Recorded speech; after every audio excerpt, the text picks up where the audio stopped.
ગુજરાતમાં 64 વર્ષે કોંગ્રેસનું અધિવેશન યોજાયું અને સત્તાનું સપનું સાકાર કરવા મંથન થઈ રહ્યું છે। જી હા, ગુજરાતમાં 64 અને અમદાવાદના આંગણે 104 વર્ષે એઆઈસીસીનું રાષ્ટ્રીય અધિવેશન મળવા જઈ રહ્યું છે। 8મી એપ્રિલે સીડબ્લ્યુસી બેઠક અને 9મી એપ્રિલે કોંગ્રેસનું રાષ્ટ્રીય અધિવેશન મળવાનું છે। ત્યારે આ અધિવેશન પહેલા કોંગ્રેસ તડામાર તૈયારીઓમાં જોડાઈ ચૂકી છે। તો સાથે જ આજથી કોંગ્રેસની રાષ્ટ્રીય નેતાગીરીનો ગુજરાતમાં જમાવડો શરૂ થઈ ગયો છે। અધિવેશનમાં કોંગ્રેસ ગુજરાત અને દેશના સત્તાનું સપનું સાકાર કરવા માટે મંથન કરશે। અમદાવાદના આંગણે યોજાનાર અધિવેશનમાં કોંગ્રેસના 210 જેટલા રાષ્ટ્રીય નેતાઓ સરદાર સ્મારકના પ્રાંગણમાં મંથન કરશે। તો સૂત્રોનું માનીએ તો 2027ની ગુજરાત વિધાનસભાની ચૂંટણી જીતવાનો એક્શન પ્લાન આ અધિવેશનમાં તૈયાર કરાશે। સાથે જ ગુજરાતથી શરૂ કરીને દિલ્હીની ગાદી હાંસલ કરવા માટે ભાવિ રણનીતિની પણ ચર્ચા કરાશે। પક્ષના ભવિષ્યની ચર્ચા માટે સરદાર સ્મારક ખાતે અલાયદો હોલ હશે, જ્યાં બંધ બારણે કોંગ્રેસના નેતાઓ આત્મમંથન કરશે। તો અધિવેશન પહેલા કોંગ્રેસ પ્રદેશ પ્રમુખ શક્તિસિંહ ગોહિલે ભાજપ પર મોટો આરોપ લગાવ્યો। શક્તિસિંહનો આરોપ છે કે સરદાર પટેલના નામો મિટાવવાનો સત્તા પક્ષ દ્વારા પ્રયાસ થઈ રહ્યો છે અને સરદારના જન્મસ્થળ કરમસદનું નામ ભૂસી આણંદમાં ભેળવવાનો પ્રયાસ થઈ રહ્યો છે। દાવો છે કે સરદાર પટેલ સ્ટેડિયમનું નામ પણ હટાવી દેવામાં આવ્યું છે। સરદાર સાહેબના યાદમાં આ સરદાર સ્મૃતિ માટે 17 કરોડ રૂપિયા કેન્દ્રની કોંગ્રેસની સરકારે આપ્યા। 3 કરોડ રૂપિયા કરમસદ, જે સરદાર સાહેબનું ગામ, ઓળખ સરદાર ક્યાંના કે કરમસદના, એના માટે 3 કરોડ રૂપિયા કોંગ્રેસની સરકારે આપેલા। મને દુઃખ છે આજે કે કરમસદનું નામ મિટાવવાનો પ્રયત્ન થઈને આણંદમાં નાખી દેવાનું થાય છે। જે સ્ટેડિયમ સરદાર વલ્લભભાઈ પટેલના નામથી હતું, એ નામ ભૂસી દેવામાં આવ્યું। આ અત્યંત દુઃખભરી દાસ્તાનો છે। તો હવે જોઈએ કે કોંગ્રેસના રાષ્ટ્રીય અધિવેશન પાછળના શું છે કારણો અને કોંગ્રેસ કયા મુદ્દાઓ પર મંથન કરશે।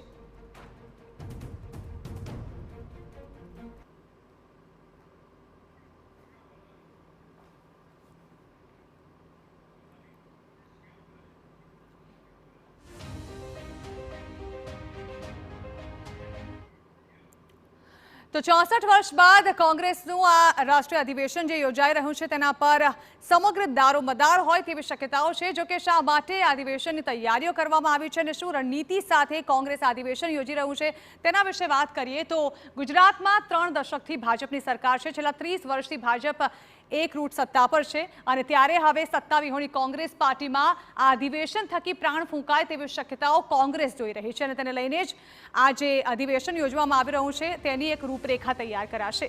સાથે જ કોંગ્રેસમાં જે વર્ષોથી આંતરિક જૂથવાદ ચાલી રહ્યો છે તે પણ દૂર કરવાનો પ્રયાસ કરવામાં આવશે।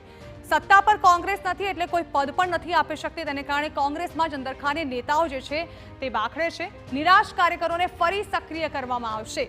પ્રાણ ફૂંકવા માટે પક્ષની અંદર જે કાર્યકરો છે, જેઓને કોઈ કાર્યકર્તા તરીકે એટલું સન્માન નથી આપવામાં આવ્યું કોંગ્રેસ તરફથી, તેવું કાર્યકર્તાઓને લાગી રહ્યું છે, તે લોકોને પણ હાલ સક્રિય કરવામાં આવશે। કાર્યકરોને સક્રિય કરી સત્તા મેળવવાનો પ્રયાસ કરવામાં આવશે। રાહુલ ગાંધી આ અંગે પહેલા પણ નિવેદન આપી ચૂક્યા છે, જેમાં રાહુલ ગાંધીએ જણાવ્યું હતું કે કોંગ્રેસ જીત હાંસલ કરશે અને તેની શરૂઆત ગુજરાતથી કરશે અને ગુજરાતથી અધિવેશનની પણ શરૂઆત એટલા માટે આ તમામ દારોમદાર આ રાષ્ટ્રીય અધિવેશન થકી રાખવામાં આવી રહ્યો છે।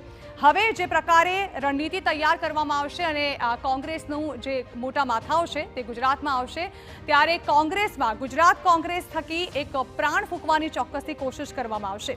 તો 104 વર્ષ બાદ અમદાવાદના આંગણે અધિવેશન યોજાઈ રહ્યું છે। 64 વર્ષ બાદ ગુજરાતમાં યોજાઈ રહ્યું છે અને 104 વર્ષ બાદ અમદાવાદમાં અધિવેશન યોજાશે। ત્યારે ગુજરાતમાં જે આ મોટું આયોજન કરવામાં આવ્યું છે, બંધ બારણે જે બેઠકો યોજાશે તે જે છે તે આવનારી ચૂંટણી માટે કોંગ્રેસને તૈયાર કરશે તેવી હાલ તો કોંગ્રેસને એક આશા છે। 5મી વાર ગુજરાત અધિવેશનની આગામી જે છે તે ગુજરાત કોંગ્રેસ કરી છે, આગેવાની જે છે તે ગુજરાત કોંગ્રેસ કરશે અને ગુજરાત કોંગ્રેસ જે છે તે અત્યારે એકજૂટ થઈને અધિવેશનની તૈયારીઓમાં લાગી ચૂક્યું છે। પાર્ટીની ભાવિ રણનીતિ અને કાર્યક્રમો અંગે અધિવેશનમાં ચર્ચા કરવાની છે।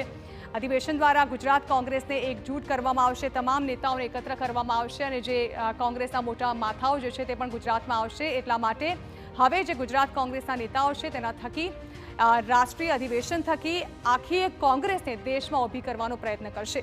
રાજ્યમાં કોંગ્રેસના કાર્યકરોમાં નવો પ્રાણ ફૂંકાશે આ અધિવેશન થકી તેવી શક્યતાઓ જોવામાં આવી રહી છે। ભાજપને હરાવવા માટે એક નવી કેડર પણ તૈયાર કરવામાં આવશે।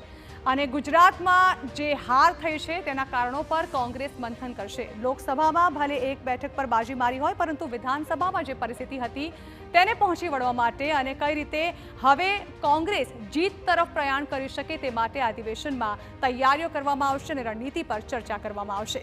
આગળ કરીશું અન્ય સમાચારો પર નજર, તે પહેલા હાલ રોકાઈએ છીએ નાનકડા વિરામ માટે।